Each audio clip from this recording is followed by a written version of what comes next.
رزق میں برکت کا ایک بہت بڑا ذریعہ شکر ہے۔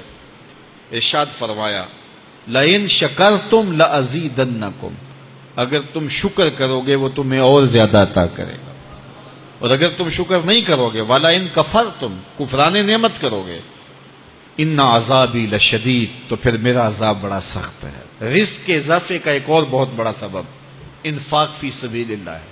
اللہ فرماتا ہے جو تم خرچ کرتے ہو تو جو چیز تم نے نکال دی اس کی جگہ اللہ تمہیں اور عطا کر دیتا ہے۔ بعض کا ہمارا یہ ہوتا ہے کہ کوئی آدمی مالی بحران میں آ گیا تو وہ کرتا کیا ہے کہ جو راہ خدا میں دینے کا کھاتا تھا پہلے اسے کلوز کرتا ہے، یہ فلاں مدرسے کو دیتے ہو یہ بھی بند کر دو، یہ مسجد کو دیتے ہو یہ بھی بند کر دو، یہ فلاں غریب کو دیتے ہو یہ بھی بند کرو، حالات ٹائٹ ہو گئے ہیں۔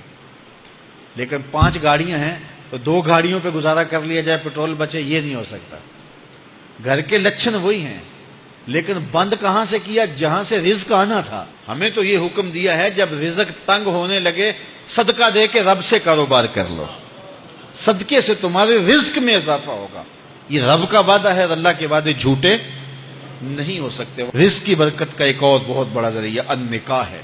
فرمایا اگر تم نکاح کرو گے تم فقیر ہو وہ تمہیں غنی کر دے گا۔ لوگ کہتے ہیں بچہ پیروں پہ کھڑا ہو لے تو پھر نکاح کریں گے، اللہ کہتا ہے تم نکاح کرو ہم پیروں پہ کھڑا کر دیں گے۔ ہمارا فلسفہ اپنا ہے، اس کا حکم اپنا ہے۔ وہ کہتا ہے ابھی تو یہ اپنے لیے نہیں کماتا تو جو آئے گی اس کو کہاں سے کھلائے گا؟ میاں جس نے آنا ہے اس نے اپنا رزق لے کے آنا ہے۔ تو بچوں کی شادیاں کرو، اگر وہ جوان ہو گئے رزق نصیب ہوگا۔ اپنے اہل خانہ کو نماز کے حکم دینے سے رزق بڑھتا ہے، کیونکہ جو صبح کا وقت ہوتا ہے یہ رزق کے بٹنے کا وقت ہوتا ہے، اور جس گھر میں صبح کے وقت لوگ سوئے ہوئے ہوتے ہیں وہاں بے برکتیاں ہوتی ہیں۔ تو طلوع فجر سے لے کر کے طلوع آفتاب تک اپنی اولاد کو، بیوی کو، بچوں کو نہ سونے دیں۔ اس وقت رزق بٹنے کے لمحے ہوتے ہیں۔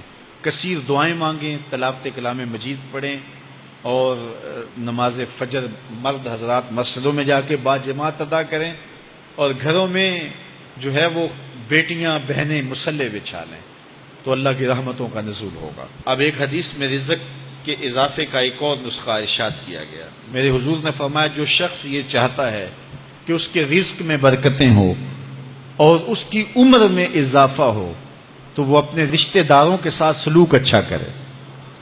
رشتہ داروں کے ساتھ اگر اچھا سلوک کرو گے تو پھر تمہارے رزق میں برکت ہو۔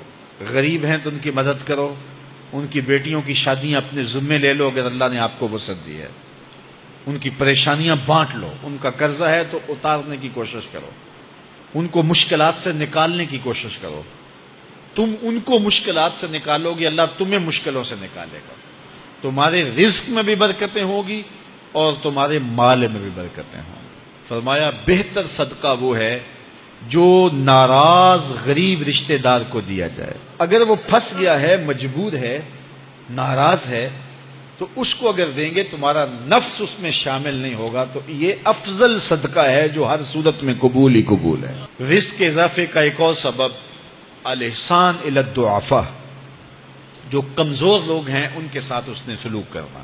الانفاق علی طلبۃ العلم، طالب علموں پہ خرچ کرنا، یہ بھی رزق میں اضافے کا سبب اور ذریعہ ہے۔ وہ حضرت بابا فرید نے کہا نا 6واں رکن دین کا روٹی ہے۔ گھر میں کچھ نہ ہو تو پھر نہ نماز اور نہ ہی دیگر امور کی لذت آتی ہے، تو یہ رزق فراواں اور وسیع اور مبارک نصیب کر دے اللہ۔